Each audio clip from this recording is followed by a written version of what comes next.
que tinham pegado uma gripe bem forte. E os dias foram passando, e os dois só tomando mel, tomando xarope, e nada de passar essa gripe deles, né, que eles insistiam que era uma gripe muito forte. Falei para minha mãe, mãe, era melhor a gente fazer um teste, ver se não é Covid, porque os sintomas do Covid incluem essas tosses que vocês estão tendo, só que eles estavam tendo tosse com catarro. E, normalmente, as pessoas falam que é tosse seca, né? Então, eu falei, pode ser que seja, mas era bom a gente fazer um exame. E os dois batendo o pé que eles não queriam. E daí teve um domingo que o meu pai bateu na minha porta, de madrugada, e falou assim, Poliana, tem como você ir fazer a entrega hoje, porque eu não estou muito bem. E eu nunca vi meu pai falando uma coisa dessa, né? Então, eu falei assim, não, eu vou. Aí, eu fazendo a entrega, deu 7h30 da manhã, eu recebo a notícia que o meu primo tinha batido o carro com o caminhão aqui nessa rodovia e acabou falecendo. Na hora, já deu um ataque, né, de desespero. E daí, depois, logo, o irmão dele me ligou, falando, Poli, você está sabendo?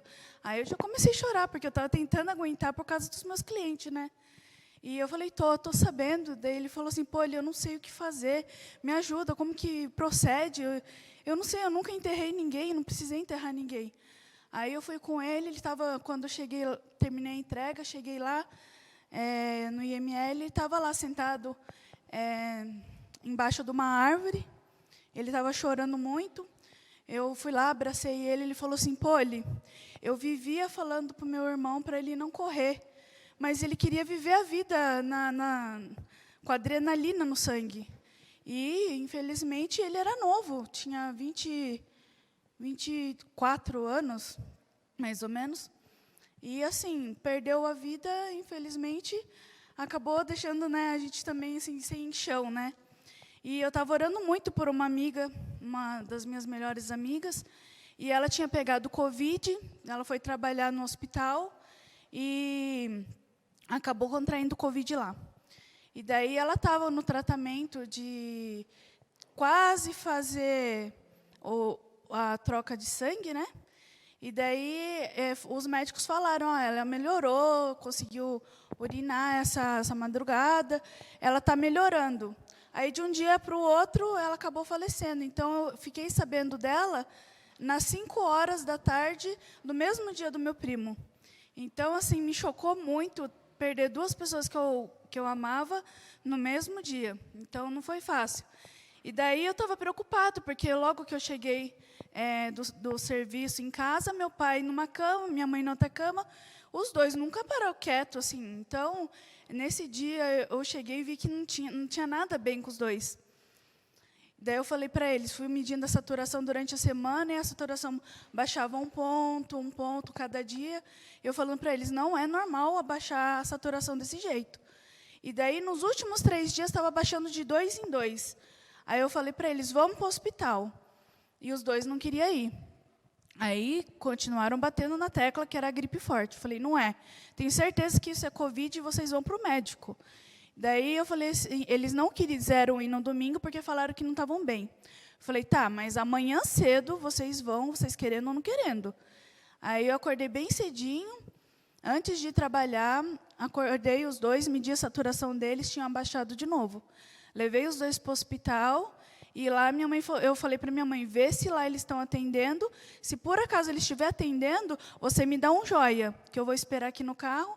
Você me dá um joia, se eles atender, que daí eu volto para casa para pegar o carro para ir trabalhar. Ela só, última assim, visão que eu tive foi ela e meu pai entrando no hospital de mão dada, e ela fazendo assim para mim. Daí eu voltei, fui trabalhar. E daí minha mãe me mandou uma mensagem, olha, eu vou ter que ficar internada, mas o pai acho que só vai tomar um soro e já vai voltar para casa. E daí chegou 10h da manhã, ela não ligou, meio-dia, 2h não ligou. Aí deu 3h da tarde, eu falei, eu vou lá. Fiquei lá, perguntei para os seguranças do hospital, como que eu fazia para ter notícia de alguém de lá de dentro, no Hospital Brás Cubas. E daí eles falaram, você tem que esperar alguma enfermeira aparecer para você pedir informação. Aí eu esperei, sentei lá do lado de fora, fiquei 3 horas esperando. Aí, quando uma enfermeira apareceu, eu corri lá e perguntei para ela, eu queria saber dos meus pais, que ficaram aqui 7 horas da manhã, eu queria saber, porque até agora ninguém me ligou e eu não consigo falar com a minha mãe. Aí ela falou, vem aqui comigo, espera um pouquinho que eu vou te chamar. Aí ela foi lá, resolveu com a outra moça que estava na minha frente, me chamou e falou, olha, seus pais internaram meio-dia, internei os dois, e eles vão ficar por aqui, e daí você vai tendo a notícia via telefone. A gente vai ligar, nossa assistência vai ligar e vai falar com você. Eu falei, tá bom. No mesmo dia, ninguém ligou, já fiquei meio preocupada. Segunda-feira, indo trabalhar, resolvendo as coisas da empresa. Quem não sabe, a gente tem um sítio, então eu tinha que correr com a alimentação dos animais que tem em casa. E, durante essas semanas, eu fui correndo, o que dava para fazer, pagando conta, tudo. E daí a minha tia, que para mim é como se fosse a minha mãe, ela um dia não fez o produto dela, eu falei, ué, o que aconteceu? Aí ela falou que estava com uma dor no lado esquerdo, mas é porque ela tinha pegado um peso. Eu falei, tá bom, né? Então, amanhã você faz. Chegou no dia seguinte, nada. No terceiro dia, nada. Eu falei, tia, tem alguma coisa esquisita, não é normal você pegar peso e ficar 3 dias com muita dor na barriga. Tem alguma coisa estranha, será que não é Covid? Não, mas eu não estou tossindo, eu estou sentindo cheiro, eu estou com olfato e paladar normal. Falei, então tá bom, mas vamos para o médico? Não, não quero ir. Falei, tá bom. Aí, no quarto dia, ela continuava ruim. Eu falei, não, hoje você vai, você querendo ou não, era uma quinta-feira. E daí ela falou, não, eu não vou. Eu falei, eu vou chamar a ambulância, porque você vai querendo ou não querendo. Liguei para a ambulância e eles falaram, olha, a gente, infelizmente, não pode obrigar uma pessoa a ir para o hospital se ela não quer.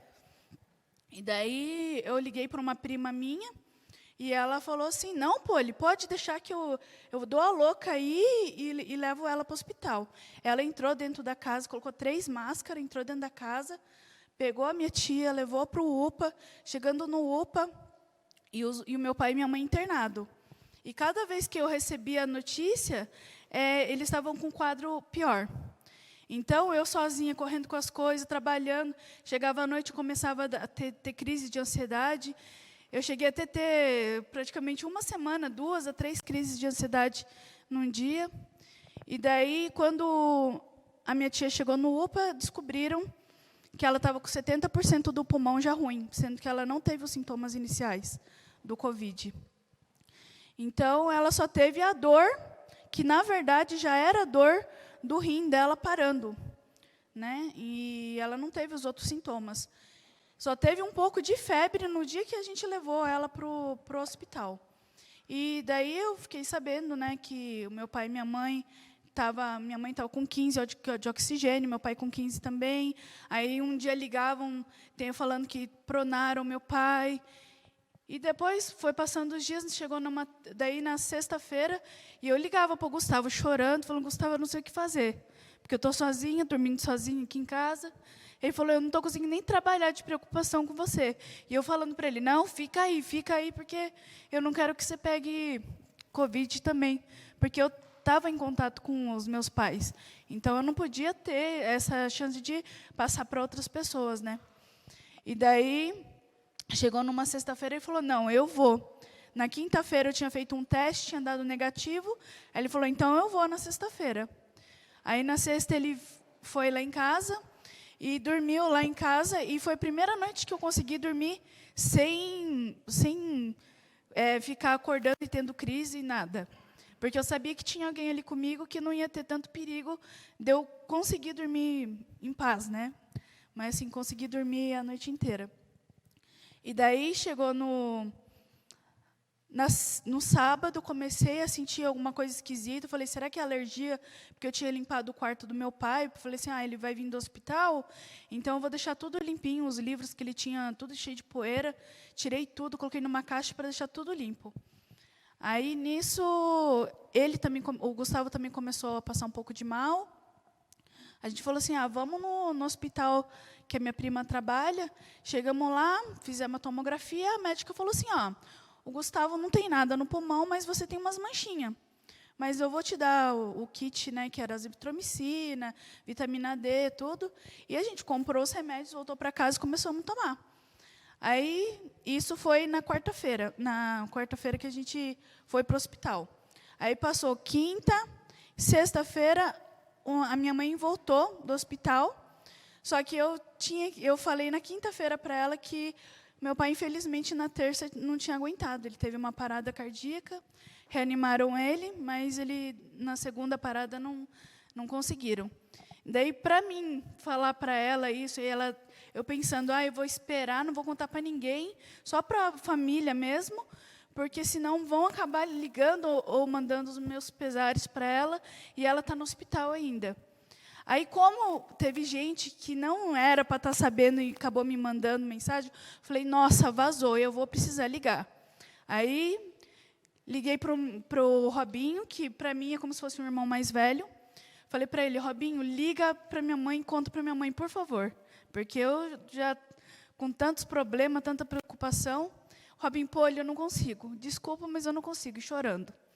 Aí, ele mandei mensagem para o meu irmão, que estava no Japão. A viagem dele estava marcada para ele voltar dia 7 de abril. E ele estava no Japão. Eu falei, Wesley, por favor, liga para a mãe e explica, porque eu não vou conseguir. Ele, eu não sou tão forte como você. Aí eu peguei e falei, tá bom, então vai sobrar para mim mesmo, né? Sentei no chão, liguei para minha mãe, falei para ela o que tinha acontecido. Ela, não, você está brincando. Falei, não, é verdade, é o que aconteceu. Daí ela pegou e falou, não, meu Deus, é mentira, fala que é mentira. Falei, não é verdade. Daí ela, e agora, o que a gente vai fazer? Falei, ele foi enterrado hoje, só que a gente tem que ter a esperança. Você não me ensinou que Jesus estava chegando, que a gente tem que ter a esperança de que Ele vai ressuscitar as pessoas que a gente ama? Ela falou assim, é verdade. E daí eu peguei e falei assim, tem alguém aí com você, algum enfermeiro? Ela falou assim, não tem. Aí eu peguei e fiquei mais preocupada, porque se ela passasse mal lá no hospital, ela estava sem enfermeira. Ela, na época, estava no quarto. Então, aí ela chegou na sexta-feira e eu já estava passando mal. Eu falei para o Gustavo, vamos lá para a casa aqui, nossa, do remédio, que daí a gente termina o tratamento por lá para não ter perigo de ou reinfectar ela ou ela passar para ela de novo, se fosse alguma cepa diferente. Daí, quando fui subir a escada, eu já não aguentava subir a escada para chegar até a minha casa. E daí ele falou assim, você não está bem, vamos para o hospital. Eu falei assim, vamos ver a saturação amanhã cedo. Se amanhã cedo diminuir, a gente vai. Aí chegou no sábado de manhã, eu falei para o Gustavo, me leva porque eu não estou bem. E você passa também para ver se o seu também não deu uma piorada, né? Chegamos no hospital, eu acabei chegando lá, não conseguia nem andar direito. Estava bem... Eu falava as palavras divididas em 3, porque eu não tinha ar suficiente para falar. E não era assim, igual as pessoas falam, quando você sentir falta de ar, não é falta de ar só, é cansaço, é muito cansaço. Daí, logo que eu tirei a pressão, tudo, a moça lá do atendimento falou, olha, você já vai direto falar na sala da médica. Daí a médica automaticamente me encaminhou para o oxigênio. Eu fiquei lá até umas 5 horas da tarde e o Gustavo foi liberado. E daí, todo esse tempo, assim, a médica foi lá umas 5 horas e falou assim, olha, você vai ter que ficar aqui com a gente, vai ser internada mesmo. Aí liguei para o Gustavo, falei para ele, vou ter que internar, tudo. Aí as minhas amigas tinham conhecidos lá dentro e ficaram sabendo, né? Ela falou, a Poliana vai ficar internada, está esperando um leito. Aí descobriram que não era um leito normal, era um leito de UTI que eu estava esperando. E daí, o que aconteceu? Elas começaram a correr atrás de vereador, de pessoas conhecidas, e daí conseguiram esse leito de UTI. E eu, quando falaram, Poliana vai para a UTI, eu falei, mas eu não estou tão ruim assim para ir para a UTI, não, por favor, não me deixem ir para a UTI, por favor. Aí lá eu encontrei uma enfermeira que chama Cris, né, acabei virando amiga dela. Ela falou, não, Poli, eles vão te levar para a UTI, porque lá a cama é mais confortável. Eu falei, não, mas eu posso ficar na cama ruim mesmo, não quero ir para a UTI. Aí ela falou, não, mas você vai ficar lá só para a gente ver como que você está, para ver se você melhora.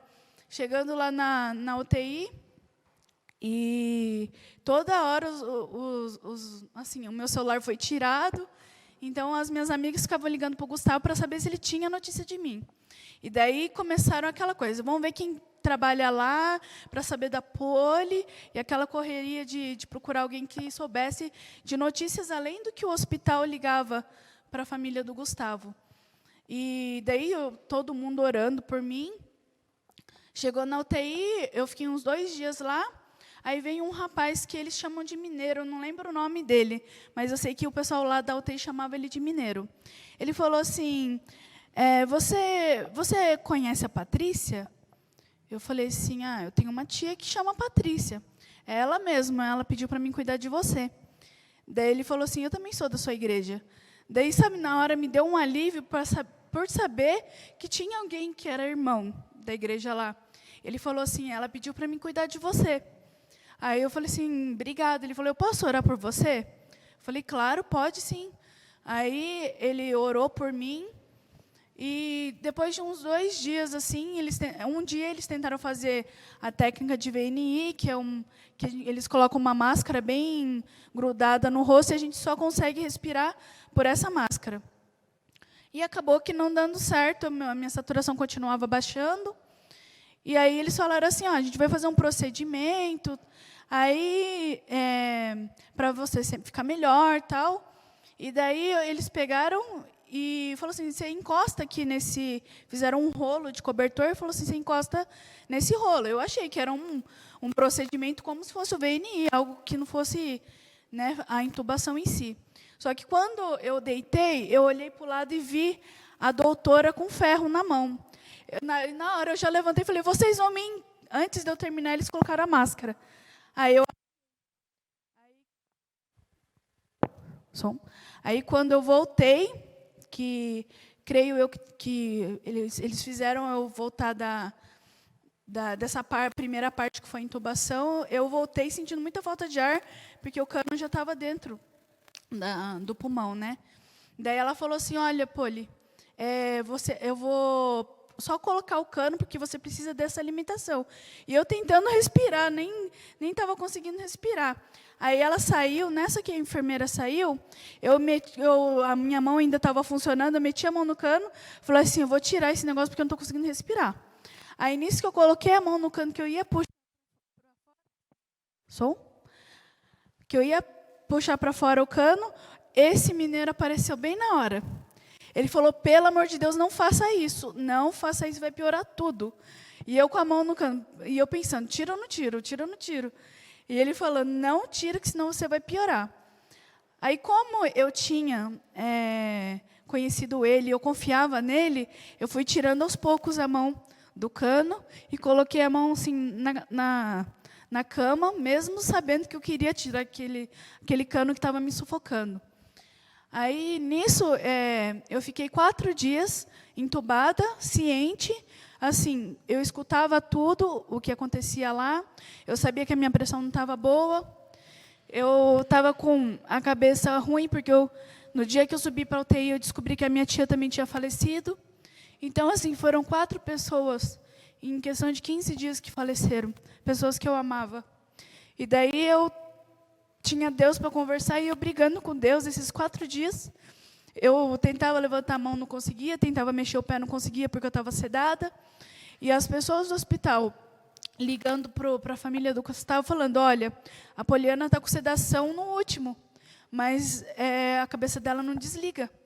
Então, a gente está tentando fazer algumas manobras para ver se ela consegue. E eu brigando com Deus, por que você tirou justo o meu pai, que eu gostava muito, por que você tirou justo a tia RD, que era uma mãe para mim?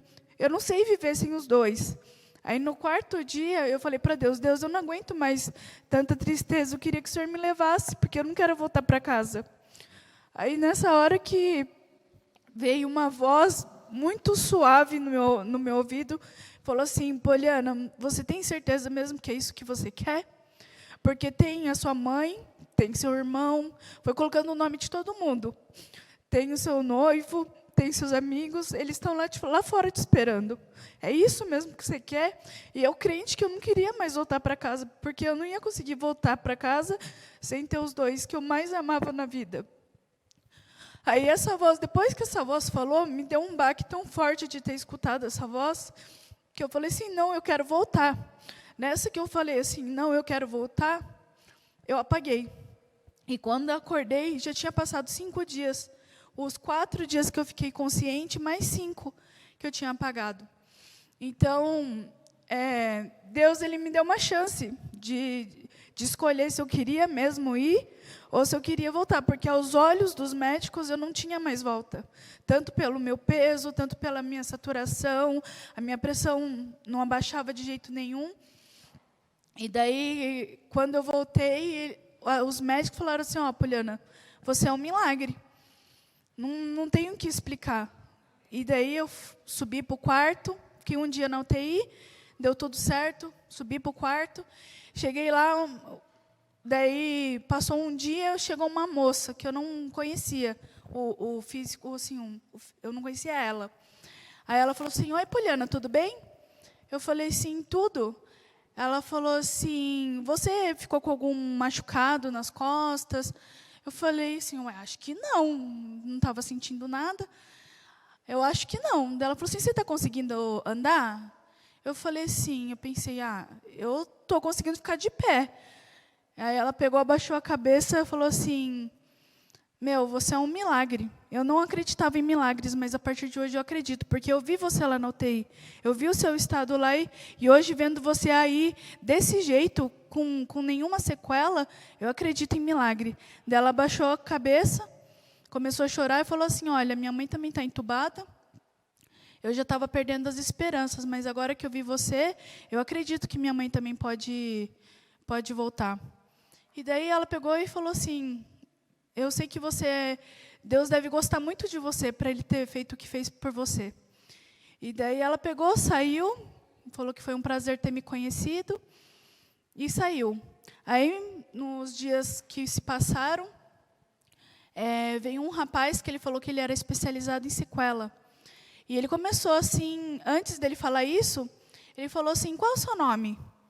Aí eu pensei, nossa, não está vendo aqui atrás da minha cama o meu nome inteiro? Não, qual que é o seu nome inteiro? Falei, Poliana, Yuri, falei meu nome inteiro. Qual que é o nome do seu pai? Aí eu falei o nome do meu pai inteiro. E da sua mãe?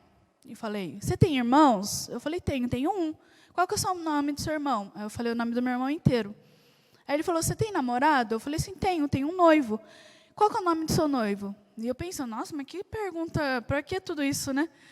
Daí ele falou, daí eu falei o nome do Gustavo. Daí ele falou assim, você sabe onde está? Aí eu olhei assim para ele, tipo, óbvio que eu estou no hospital, né? Aí eu falei, estou num hospital, com um tom assim meio de... Daí ele pegou e falou assim, você sabe que dia é hoje? Eu falei, ai, moço, o dia você está querendo, né? Tá demais, porque eu estava na UTI, eu não sei quantos dias eu fiquei lá.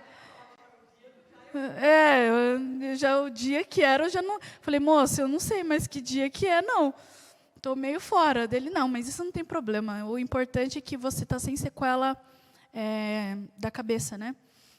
Então, porque muita gente, ele falou assim, que não sabe onde está, não sabe qual é o nome, não sabe o nome dos pais.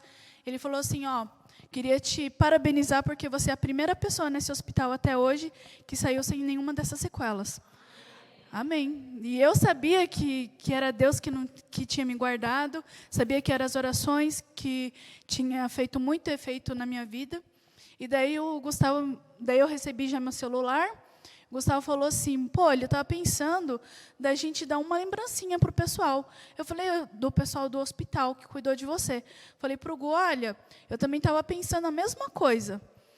Aí ele falou assim, eu vou lá no pastor e vou pedir uns 100 livros. Aí eu falei, então tá bom. Daí ele pegou, eu comecei a contar, falei, olha, daí eu já tinha pegado o WhatsApp de algumas enfermeiras que viraram minhas amigas. Falei, olha, fulana, quantas pessoas tem mais ou menos aí? Aqui tem o setor, são tantas pessoas de manhã, tantas pessoas à noite. Aí eu fazendo as contas, falei, Gustavo, acho que não vai dar para gente, sim, acho que não vai dar, acho que tem que ser uns 120. Aí, nisso, ele falou assim, não, tudo bem, eu vou lá buscar hoje os livros na casa do pastor, e daí eu peço mais 20 para ele. Aí, quando ele chegou no pastor, falou assim, pastor, acho que não sei, não vai dar. Acho que vai ter que ser 120. Aí o pastor, então não tem problema, porque eu já tinha separado 20 a mais para você, de presente. Então, nessa hora, a gente vê também o cuidado de Deus, porque se a gente tivesse pegado 100 livros, nesses 20 tem alguém que, com certeza, vai ser alcançado com eles. Então, a gente fez um embrulho, nós colocamos um livro desse novo da esperança, além da crise desse ano. Eu coloquei um alfajor do Japão, assim, em cada um dos pacotinhos, e mandei fazer na gráfica uma cartinha que eu tinha escrito e pedi para ela colocar. Olha, eu queria que colocasse um desenho de uns corações, uns desenhos assim médicos, para dar para todos a mesma coisa, assim, né, bonitinho. Porque eu não estava conseguindo escrever nada, minha letra está pior do que criança. Eu nem acertar a boca não estava acertando direito na hora de comer. Então, eu pedi para ela, falei assim, olha, o Gustavo vai ir aí, vai pegar as cartinhas para mim, e daí você leva para... Eu falei para o Gustavo, leva para minha mãe, que ela faz o embrulho, minha mãe sabe fazer o embrulho bonitinho. Aí ele comprou tudo, a gente levou para minha mãe, daí eu tinha um grupo das meninas, que são as minhas amigas, a Fernanda está aqui, é minha amiga desde a primeira série, do ensino do primário, né? E aí eu mandei para elas a foto. Gente, como que ficou? O que vocês acham? Daí, quando eu saí do hospital, a gente dá esses presentinhos. A Fernanda, na hora, me falou assim, pô, eu estou arrepiada. Eu falei, por quê? Ela falou assim, eu sonhei essa noite que você estava dando alguma coisa, só que eu não sabia o que era aquilo. Era um pacote muito grande, e as pessoas que estavam recebendo eram pessoas muito pequenininhas. Então, ela falou assim, agora eu estou entendendo o que é. O que esse pacote grande aí é uma coisa de Deus. E as pessoas pequenas são as pessoas que estão precisando disso. Então, no dia que eu saí do hospital, a gente entregou esses livros, e muita gente que eu nunca tinha visto me mandaram mensagem, me acharam pelo Facebook, pelo Instagram, falando que aquilo que eu tinha dado de presente para eles não tinha preço, que que era para Deus me abençoar pelo que eu tinha dado de presente para eles, assim, que era uma coisa que eles estavam precisando. Então, eu queria dizer para vocês hoje que não importa quais são as nossas provações, Deus sempre está conosco, e Deus sempre vai cuidar da gente, não importa qual seja a provação. Graças a Deus, minha mãe está bem lá em casa, fisicamente, meu irmão voltou do Japão, está com a gente, e que Deus possa abençoar na vida de cada um de vocês, dando saúde para todos, e que agora a gente espera a volta dele para voltar a ver as pessoas que a gente ama.